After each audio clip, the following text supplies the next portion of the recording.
বন্ধুসকল হোৱাটছএপত যেতিয়া আমি যিকোনো এখন ফটোৱে আমি ডিপি হিচাপে সেট কৰিব বিচাৰোঁ প্ৰায়ভাগ আমি দেখা পাওঁ যে আমাৰ ফটোখন কোনোবা সাইড নহয় কোনোবা সাইডে আমি ক্ৰপ কৰিব লগা হয় আপোনালোকে স্ক্ৰিনত দেখাৰ দৰে এনে ধৰণে আমি ক্ৰপ কৰিব লগা হয় তেতিয়াহে আমি ডিপি হিচাপে সেট কৰিব পাৰোঁ কিন্তু আপোনালোকক মই এই ভিডিঅ'টোত দেখুৱাম যে কেনেকৈ আপোনালোকে কোনো এখন ফটো ক্ৰপ নকৰাকৈয়ে আপোনালোকে সম্পূৰ্ণ ফটোখন ডিপি হিচাপে সেট কৰিব পাৰিব তেন্তে বলক আমি ভিডিঅ'টো আৰম্ভ কৰোঁ নমস্কাৰ বন্ধুসকল মোৰ নাম ৰবি আৰু আপোনালোকে চাই আছে আমাৰ ইউটিউব চেনেল আছামিজ হেল্পাৰ হোৱাটছএপত আপুনি সম্পূৰ্ণ ডিপিখন সেট কৰিবৰ বাবে আপুনি এটা এপ ডাউনলোড কৰিব লাগিব যিটো লিংক মই ডেছক্ৰিপশ্যনত দি দিছোঁ আপুনি তাৰ পৰাও ডাউনলোড কৰিব পাৰে নহলে আপুনি প্লে ষ্টৰত ডাইৰেক্ট গৈ সাৰ্চ কৰক হোৱাটছক্ৰপ বুলিকে হোৱাটছক্ৰপ এপটো আপুনি ইনষ্টল কৰি লওক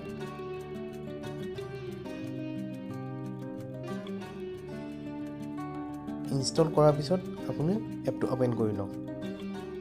এপটো ওপেন কৰাৰ পিছত আপুনি তলৰ ফালে পাঁচটা অপচন দেখা পাব সেই পাঁচটা তাৰ লেফট সাইডৰ প্ৰথম অপচনটো আপুনি ক্লিক কৰিব ক্লিক কৰাৰ পিছত সিলেক্ট ফটো টেক ফটো আছে আপুনি সিলেক্ট ফটো ক্লিক কৰিব ইয়াতে দেখুৱাইছে আপোনাৰ সেটিংছৰ পৰা পাৰমিশন এটা লাগিব আপুনি সেটিংছত ক্লিক কৰি দিয়ক ক্লিক কৰাৰ পিছত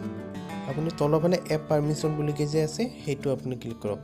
কৰাৰ পিছত আপুনি কেমেৰা আৰু ষ্টৰটো এনেবল কৰি দিয়ক তাৰ পিছত বেক কৰি দিয়ক বেক কৰাৰ পিছত আপুনি এতিয়া আৰু পুনৰ তলৰ ফালে গৈ লেফট সাইডৰ প্ৰথমটোত সিলেক্ট ফটোত ক্লিক কৰক সিলেক্ট ফটোত ক্লিক কৰাৰ পিছতে আপুনি আপোনাৰ গ্যালাৰী ওপেন হ'ব গ্যালাৰীৰ পৰা আপুনি আপোনাৰ ফটোখন সিলেক্ট কৰি লওক মোৰ ফটোখন ওপৰতে আছে সোমে ওপৰৰ পৰাই মই ক্লিক কৰিছোঁ তাৰপিছত চাওক ইয়াতে সম্পূৰ্ণ ফটোখন আহি গৈছে মোৰ তাৰপিছত তলৰ অপচনৰ ফালে আপুনি চাব পাৰে তলত ক্ৰপ অপচন এটা আছে আপুনি ফটোখন ক্ৰপ কৰিব পাৰে সেইটো মই এতিয়া নকৰোঁ